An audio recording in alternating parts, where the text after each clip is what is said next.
যদি তোমার ফিরতে মন চায়, রাস্তা একটা আছে।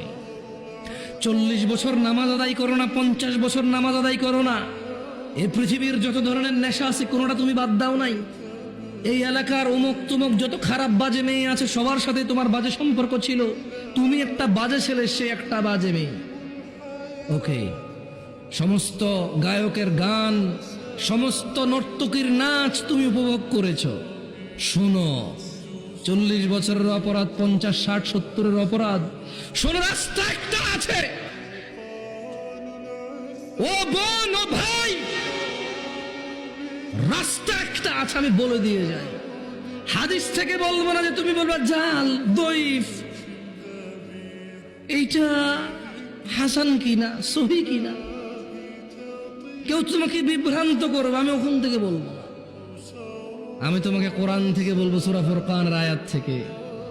তিনি সুবহানাহু ওয়া তাআলা বলছেন, এই পৃথিবীর, এটা শুধু মুসলমানদের জন্য না, কিন্তু এটা শুধু মুসলমানদের জন্য না, এই পৃথিবীর সবার, সব অপরাধীর জন্য।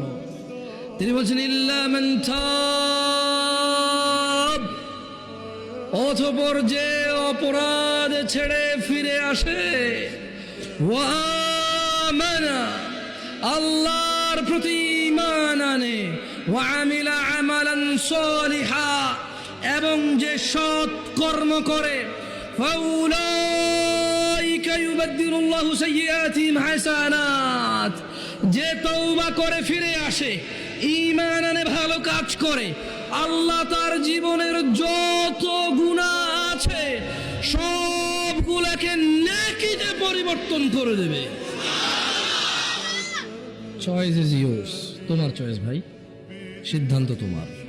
তুমি তোমার জানা নিয়ে মরবা, মদ নিয়ে মরবা, নেশা নিয়ে মরবা, বেনামাজি নিয়ে মরবা, নাকি সবগুলোকে, এগুলো থেকে ফিরে এসে এই সবগুলাকে নেকির পাল্লায় নিয়ে আল্লাহর সামনে, আল্লাহর সন্তুষ্টি চিত্তে আল্লাহর জান্নাতে প্রবেশ করবো। সিদ্ধান্ত তোমার।